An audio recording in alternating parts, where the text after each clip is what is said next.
আসসালামু আলাইকুম। আশা করি সবাই ভালো আছেন। আমার ছাগলগুলো ভালো আছে। গত ভিডিওতে আমি বলেছিলাম যে একটি বড় খাসি কিনেছি। নতুন খামারের জন্য ছোট খাসি না কিনে কেন বড় খাসি কিনলাম সেটাই আজকে আপনাদেরকে ভিডিওতে দেখাবো। মূলত আমাদের পুরাতন একটি মাছের প্রজেক্ট ছিল, সেটি অনেকদিন পরিত্যক্ত থাকার কারণে আবার নতুন করে আমরা পরিষ্কার করেছি।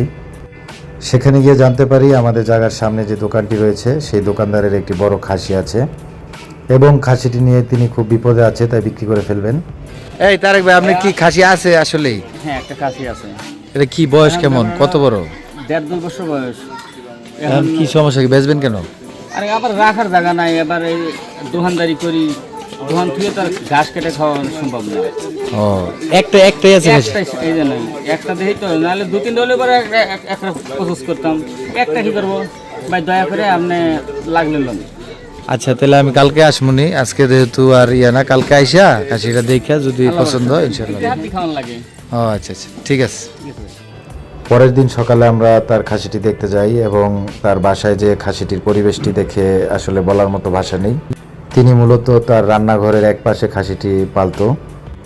আমার কাছে মনে হলো যে খাসিটি একটি জেলখানায় রয়েছে, তাই লাভ লসের কথা চিন্তা না করে খাসিটি নিয়ে নিলাম এবং খুব সস্তায় নিয়ে নিলাম, যে অন্তত আমি এই খাসিটিকে একটি ভালো পরিবেশ দিতে পারবো এবং যত্ন করলে খাসিটি আরও স্বাস্থ্যবান হবে আশা করি।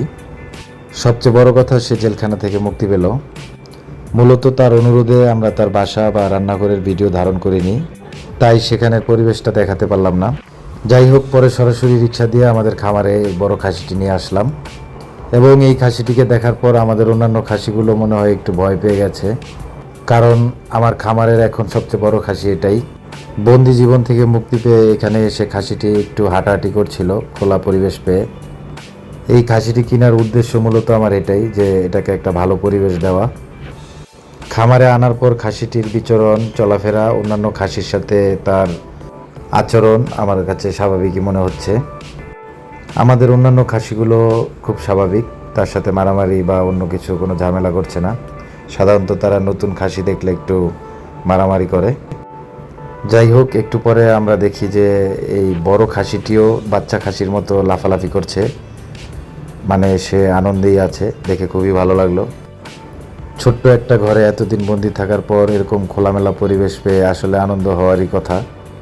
সারাদিন অন্যান্য ছাগলের সাথে বাইরে ভালোই সময় কাটিয়েছে বড় খাসিটি, কিন্তু সন্ধ্যা হওয়ার পর আমরা একটু চিন্তায় পড়ে গেলাম যে এই খাসিটি আমরা কোথায় রাখবো, কিভাবে রাখবো, বা আমাদের মাচায় এই খাসিটি আসলে জায়গা হবে কি না।